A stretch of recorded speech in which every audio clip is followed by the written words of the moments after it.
नमस्कार दोस्तों, जन मुद्दों की बात धर्मराज के साथ मेरे इस शो में आप सबका स्वागत है। आज हम जिस घटना को लेकर आपसे चर्चा करने आए हैं वह दरअसल 2 दिन पहले ब्रेकिंग न्यूज़ का हिस्सा था, लेकिन आज मैंने जानबूझकर 2 दिन के बाद इस मुद्दे पर आपसे अपने विचार साझा करने का सोचा। आप सोच रहे होंगे कि यह बासी खबर मैं आपको क्यों परोस रहा हूं। सवाल यह है कि ब्रेकिंग न्यूज़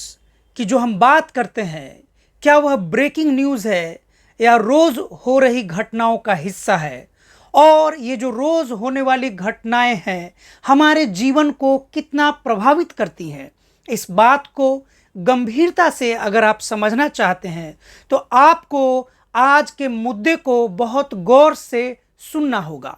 जी हाँ, आज मैं आपसे बात करने जा रहा हूँ 2 दिन पहले राजस्थान के कोचिंग हब कहे जाने वाले कोटा से आई आत्महत्या की एक खबर के बारे में। राजस्थान के कोटा में नीट की तैयारी कर रहे एक विद्यार्थी तनवीर ने आत्महत्या कर ली थी। तनवीर के पिता वहीं राजस्थान में कोचिंग पढ़ाते थे। वह एक साधारण शिक्षक थे। जाहिर सी बात है कि शिक्षक होने के नाते उन्होंने अपने बेटे तनवीर के लिए बड़े बड़े सपने देखे होंगे। इसमें भी कोई शक की बात नहीं है कि तनवीर ने भी अपने पिता के सपने को साकार करने के लिए कोई कसर बाकी रखी होगी। लेकिन ऐसी कौन सी भावना तनवीर के मन में जगह बना ली, घर कर गई, जिसने तनवीर को इस कदर निराश कर दिया कि उसने आत्महत्या करने की ठान ली।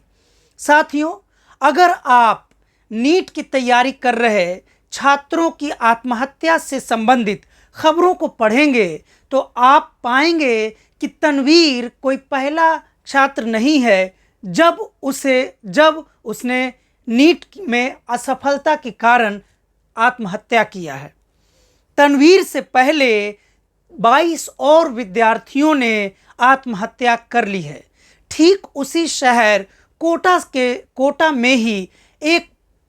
प्रियम सिंह नाम की छात्रा ने आत्महत्या कर ली थी। अगर हम आत्महत्या करने वाले छात्रों की सूची देखें तो यह फेहरिस्त काफ़ी लंबी है। भारत में वैसे भी जो इंजीनियरिंग मेडिकल से जुड़े हुए छात्र हैं, चाहे वो आईआईटी में इंजीनियरिंग की पढ़ाई कर रहे हों या मेडिकल कॉलेजेस में मेडिकल की पढ़ाई कर रहे हों, उन छात्रों की ऐसे छात्रों की एक बहुत बड़ी संख्या है जो बीच में ही कोर्स के बीच में ही अपने पढ़ाई के बीच में ही आत्महत्या कर लेते हैं। आपको लग रहा होगा कि मैं आपसे यह बात क्यों साझा कर रहा हूं जो कि बहुत महत्वपूर्ण नहीं है, तो आपका मैं ध्यान दिलाना चाहता हूं इस ओर कि आप याद कीजिए कि कोरोना महामारी में जब पूरी दुनिया परेशान थी कि इस बीमारी से कैसे लड़ा जाए, इस विषाणु से कैसे लड़ा जाए, तब किसी के पास इसका कोई समाधान नहीं था। बल्कि इसका कोई समाधान नहीं होने के कारण जो सामान्य इंजेक्शन और दवाइयाँ जो मरीजों को दी जानी थी, उसकी भी सुविधाएं सरकार करने में नाकाम रही थी। यह सरकारें सिर्फ भारत की नाकाम नहीं रही थी या भारत के राज्यों की सरकारों की नाकामी का किस्सा नहीं है, बल्कि लगभग पूरी दुनिया में यह नाकामी देखने को मिली। यह अलग बात है कि भारत के राज्यों में और भारत में इसकी स्थिति सबसे अधिक भयावह थी, जहाँ तक लोग बाग अपने घर के मरीज के लिए इंजेक्शन देने वाले एक कंपाउंडर तक को नहीं ढूंढ पा रहे थे। उस देश में नीट की तैयारी अर्थात मेडिकल की तैयारी कर रहे छात्र का आत्महत्या करना एक सामाजिक आत्महत्या के समान है, बल्कि उस नीट में असफल हुए छात्र की मौत नहीं होती है, बल्कि उस छात्र के बहाने से, जो अगर वह मेडिकल में एमबीबीएस ही नहीं बल्कि मेडिकल के अन्य विभागों की भी पढ़ाई कर रहा होता, तो कितने भी अन्य प्रकार, न जाने कितने अन्य प्रकार के मरीजों को उससे सहायता मिलता। यह बात करना ज़रूरी है कि भारत में एमबीबीएस को लेकर, इंजीनियरिंग जैसे विषयों को लेकर जो एक हवा बनाया जाता है, उसका काट हमारी शिक्षा व्यवस्था के पास नहीं है। हमारी भारतीय शिक्षा प्रणाली में छात्रों को बचपन से असल में यह सिखाया ही नहीं जाता है कि काम करना ज़रूरी होता है, भले वो रैंकिंग आपकी 1 हो या 100। हम देखते हैं कि रैंकिंग में जो सुधार का मसला है वह अधिक से अधिक काम करने से ही आ सकता है, लेकिन भारत में जो नीट के माध्यम से मेडिकल की पढ़ाई करने के लिए मेडिकल कॉलेजेस में एडमिशन की प्रक्रिया है, वह इतनी जटिल है और इतना अधिक महंगा है, जिस पर बात आसानी से या बिना सरकारी मदद के नहीं की जा सकती है। अगर आप भारत के मेडिकल कॉलेज की बात करेंगे तो आपको यह भी ध्यान रखना होगा कि जब रूस और यूक्रेन के बीच गृह युद्ध और कहें तो युद्ध छिड़ा था, तो कैसे यूक्रेन ने जब भारतीय छात्रों को कहा था कि आप अपने जान की रक्षा के लिए यूक्रेन से वापस अपने देश जल्द से जल्द चले जाएं, जब यूक्रेन से जो भारतीय छात्र, फंसे हुए भारतीय छात्र सबसे बड़ी संख्या में जो भारत आ रहे थे, जो युद्ध के कारण यूक्रेन के बॉर्डर पे फंसे हुए थे, ये छात्र कौन थे? आपको ध्यान होगा, ये छात्र कोई और नहीं बल्कि मेडिकल की पढ़ाई करने वाले लोग थे। सवाल है कि भारत के जिस मेडिकल की व्यवस्था में तैयार किए गए डॉक्टर का लोहा अमेरिका के बेहतरीन अस्पताल और मेडिकल व्यवस्था मानती है, उसी भारत में, इसी भारत के छात्र को यूक्रेन जैसे एक साधारण, कहने का मतलब कि मेडिकल की पढ़ाई में यूक्रेन की कोई बहुत अच्छी स्थिति तो नहीं है, फिर भी भारत के छात्रों को यूक्रेन जैसे देश में मेडिकल की पढ़ाई करने के लिए भागने की ज़रूरत क्यों पड़ती है? इसका सीधा सीधा कारण है भारत में मेडिकल की पढ़ाई के लिए बेतहाशा और बहुत ज़्यादा महंगी पढ़ाई होना। भारत के मेडिकल कॉलेजेस का अगर फीस आप देखेंगे तो किसी भी मेडिकल कॉलेजेस में अगर वह सरकारी नहीं है तो करोड़ से कम नहीं है। करोड़ तो साथियों मैंने बहुत कम कहा है, बल्कि जो प्राइवेट मेडिकल कॉलेज से जो छात्र पढ़कर निकलते हैं उनसे अगर आप बात करेंगे तो शायद ही कोई ऐसा छात्र होगा जो करोड़ों रुपए के बैंक के लोन में नहीं डूबा हुआ होता है। और इस बैंक के लोन में डूबे हुए होने के कारण जिस मेडिकल के स्टूडेंट को एथिकल मेडिकल प्रैक्टिस करना चाहिए, एक नैतिकता का पालन करना चाहिए, वह डॉक्टर अपने करियर की शुरुआत से ही नैतिकता को तिलांजलि देकर मरीजों को ठगने का भी काम करते रहते हैं। इस बात से भी नहीं इनकार किया जा सकता है, लेकिन उसी के साथ साथ यह भी समझना होगा कि जो डॉक्टर साथ में यानी कि देश के लिए, समाज के लिए और आम नागरिकों के लिए काम भी करना चाहते हैं, ईमानदारी से मरीजों को देखना चाहते हैं, उनके लिए भी सरकार के पास किसी भी प्रकार की व्यवस्था नहीं है, बल्कि ये डॉक्टरों को, ऐसे विचारवान और नैतिक डॉक्टरों को बड़ी परेशानियों का सामना करना पड़ता है, क्योंकि सरकारी अस्पतालों की जो हालत है उसमें वहाँ उपकरण नहीं होते हैं, वहाँ जो सबसे हाई एडवांस लेवल की जो टेक्नोलॉजी है उससे वैसे मशीन नहीं होते हैं,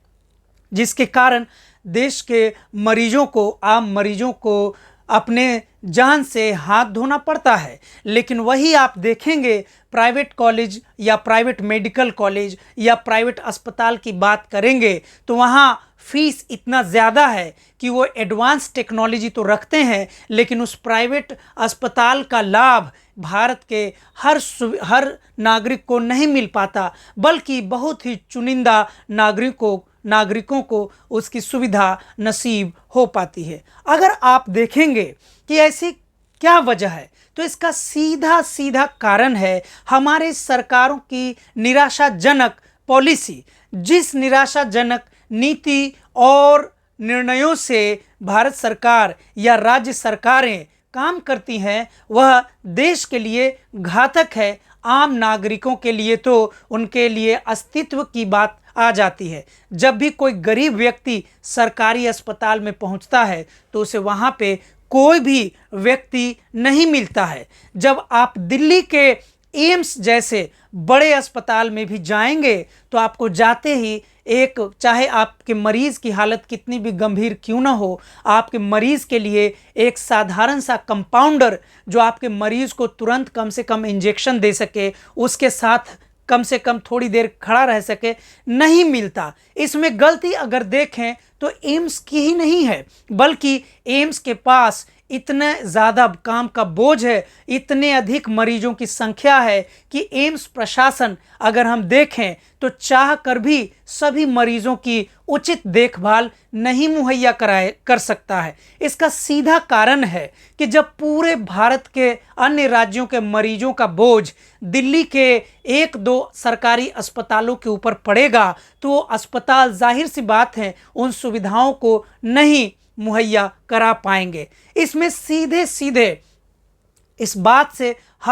बात को हमें समझना होगा कि भारत के जो अन्य राज्य की सरकारें हैं वह भी स्वास्थ्य को लेकर बिल्कुल चिंतित नहीं है, क्योंकि जो हमारे राज्य के जो मुख्यमंत्री होते हैं, आप चाहे जिस भी राज्य से आते हो, आपके राज्य के मुख्यमंत्री अगर बीमार पड़ते हैं, अगर आपके राज्य के आला अधिकारी बीमार पड़ते हैं तो आप खुद इसकी जांच कीजिए कि वह प्राइवेट अस्पताल जाते हैं या सरकारी अस्पताल जाते हैं। मैं जिस राज्य से आता हूं, मैं बिहार राज्य से आता हूं। बिहार राज्य में कई बार हमने देखा कि जब भी वहाँ के मुख्यमंत्री या उप मुख्यमंत्री या वहाँ के डीएम बीमार पड़ते हैं तो वह सरकारी अस्पताल पीएमसीएच जैसे, जो किसी ज़माने में बिहार का सर्वश्रेष्ठ और प्रतिष्ठित अस्पताल हुआ करता था, वहाँ के मुख्यमंत्री भी उस अस्पताल में नहीं जाते, बल्कि मेदांता जैसे बड़े अस्पताल में और पारस जैसे बड़े निजी अस्पताल में, प्राइवेट अस्पताल में जाते हैं। जाहिर सी बात है कि जब जनता के द्वारा चुना हुआ प्रतिनिधि जनता के पैसे से और सरकारी अस्पताल में अपना इलाज ना कराए तो उस सरकारी अस्पताल की व्यवस्था कैसे ठीक हो सकती है? और जब सरकारी अस्पताल की व्यवस्था ठीक नहीं होगी तो सरकारी अस्पताल के मरीजों की देखभाल ठीक कैसे हो सकता है? और जब सरकारी अस्पताल के मरीजों की हाल या देखभाल ठीक से नहीं होगी तो जाहिर सी बात है कि जनता के मन में सरकारी संस्थाओं के प्रति एक संदेह पैदा होगा, और जब सरकारी अस्पतालों के प्रति जनता के मन में संदेह पैदा होगा तो जाहिर सी बात है कि प्राइवेट अस्पताल चलाने वाले लोग, ट्रस्टी और मेंबर आम जनता के धन को चूसने से बाज नहीं आएंगे। इसी का हिस्सा है नीट की तैयारी। आपको लगता होगा कि नीट की तैयारी और अस्पताल में बना हुआ डॉक्टर दोनों में कोई तालमेल नहीं है, लेकिन बात ऐसी नहीं है। अगर आप अस्पताल में जाएंगे तो ज़रूरी नहीं है कि आपके मरीज को सीधे बड़ी समस्याओं या बीमारियों से जूझना पड़ता है, बल्कि कई बार तो छोटी छोटी समस्याओं के कारण अधिकांश मरीजों की स्थिति गंभीर हो जाती है। और भारत में मेडिकल की पढ़ाई को लेकर जिस प्रकार से सरकारें निराश हैं, जबकि पूरे भारत के विद्यार्थी जी जान लगाकर अपने करियर को दांव लगाकर अपना बेहतरीन कीमती वक्त देकर भी मेडिकल की पढ़ाई करना चाहते हैं, उन विद्यार्थियों पर किसी सरकार की नज़र नहीं जाती। इसी कारण से नीट के विद्यार्थी जो रात दिन मेहनत करते हैं, उनको पता होता है कि अगर उनको सरकारी अस्पताल में, यानी कि केंद्रीय सरकारी अस्पताल में अच्छे रैंक परीक्षा में नहीं आएंगे तो उनके माता पिता उसका फीस नहीं भर पाएंगे, जिसके कारण चाह कर भी उनके मेडिकल पढ़ने की तमन्ना अधूरी रह जाएगी। और यही अधूरी तमन्ना के सोच के कारण छात्र आत्महत्या कर लेते हैं। सवाल है कि इस साल में अगर खबर देखें तो तनवीर की आत्महत्या वैसे रिपोर्टों के अनुसार सिर्फ 23 थी। हालांकि अगर आप 23 देखेंगे तो कल्पना कीजिए कि अगर आपके जीवन में एक मरीज को अगर जीवन भर 23 डॉक्टर मिलते तो उस मरीज को कितनी सहूलियत हो जाती। आप कल्पना कीजिए कि 23 डॉक्टर किसी छोटे से अस्पताल में मिल जाते तो कितना अच्छा हो जाता। लेकिन इतनी बड़ी दुनिया में इतनी महत्वपूर्ण खबर हमारे लिए सागर में एक बूंद की खबरों जैसी होती है। हमें लगता है कि जो व्यक्ति डॉक्टर नहीं बना वो किसी काम का नहीं था, लेकिन सच बात तो यही है कि डॉक्टरों की दुनिया में, मेडिकल की दुनिया में छोटी से छोटी फील्ड बहुत इंपॉर्टेंट हो जाती है। हम नहीं समझ पाते हैं कि अगर सीधा सीधा एमबीबीएस की पढ़ाई ना हो पा रही हो तो भी मेडिकल की अन्य विषयों में पढ़ाई की जा सकती है। जैसे फिजियोथेरेपिस्ट बना जा सकता है, जैसे नर्सिंग की पढ़ाई की जा सकती है, जैसे ऐसे कितने ही सारे मेडिकल के ब्रांचेस हैं जो पढ़ने से भारत के लोगों को सहूलियत मिलेगा। आप देखेंगे भारत जिस प्रकार से अंधविश्वास में विश्वास रखता है, भारत के लोग जितने अंधविश्वासी होते हैं, पर्व त्योहार के कारण कैसे अपने खान पान को सीमित करके रखते हैं। अगर आपके आसपास एक साधारण सा बायोलॉजी की पढ़ाई करने वाला भी छात्र होगा तो आपको ज़रूर बता देगा कि हमारे शरीर को प्रोटीन की कितनी आवश्यकता होती है। भारत एक ऐसा देश है जहां पर हमारे स्वास्थ्य को लेकर सबसे कम बातें होती हैं, चाहे वह किसी भी मसले पर हो। अगर आप पिछले कुछ महीनों की रिपोर्ट्स की बात करें तो आप खुद जान रहे होंगे कि जब दिल्ली में कैंसर के मुद्दे को लेकर डॉक्टरों का विशेष सम्मेलन कॉन्फ्रेंस हुआ था, उसमें डॉक्टरों ने आशंका जताई है कि आने वाले 5 वर्षों के भीतर कम से कम 7% से लेकर 12% सीधे सीधे कैंसर की मरीजों की संख्या बढ़ने वाली है। आप कल्पना कीजिए कि भारत की जितनी आबादी है उसकी 10% आबादी अगर कैंसर का शिकार हो जाएगी तो आप खुद समझ सकते हैं कि भारत में मेडिकल की व्यवस्था कैसी है और इन मरीजों को कौन देखेगा। जब भारत एक तरफ बीमारियों के मामले में पूरी दुनिया में सबसे तेजी से आगे बढ़ रहा है, वहीं दूसरी तरफ पूरी दुनिया में भारत शायद पहला ऐसा देश होगा जहां मेडिकल की पढ़ाई करने वाले मेहनती छात्र निराशा का शिकार होकर आत्महत्या कर रहे हैं। मैं इस वीडियो के माध्यम से भारत सरकार से और भारत के सभी राज्यों के मुख्यमंत्री से अपील करना चाहूँगा कि आप अपने राज्य के छात्रों को और प्रधानमंत्री को, देश के छात्रों को यह विशेष संदेश देना चाहिए, बल्कि देना ही होगा कि मेडिकल की पढ़ाई कर रहे छात्रों के मन में किसी भी प्रकार का संदेह पैदा न हो, किसी भी प्रकार की निराशा न हो कि अगर वो एक बार में एमबीबीएस की परीक्षा नहीं पास कर पाते हैं या अपने मुताबिक कॉलेज नहीं पाते हैं या केंद्रीय सरकारी अस्पताल में एडमिशन, मेडिकल कॉलेज में एडमिशन नहीं पाते हैं तो उन्हें घबराने की कोई ज़रूरत नहीं है। सरकारों के पास ऐसी कुछ स्कीमें होनी चाहिए जिससे डॉक्टरों की ट्रेनिंग के अन्य रास्ते भी होने चाहिए। आपको मैं ध्यान दिला दूं कि पहले यह भी बात होती थी कि अगर ह्यूमैनिटीज़ के विद्यार्थियों को भी फर्स्ट एड की कम से कम ट्रेनिंग दी जानी चाहिए थी, इसी का हिस्सा था। मुझे याद आता है बचपन में जब मैं स्कूल में पढ़ता था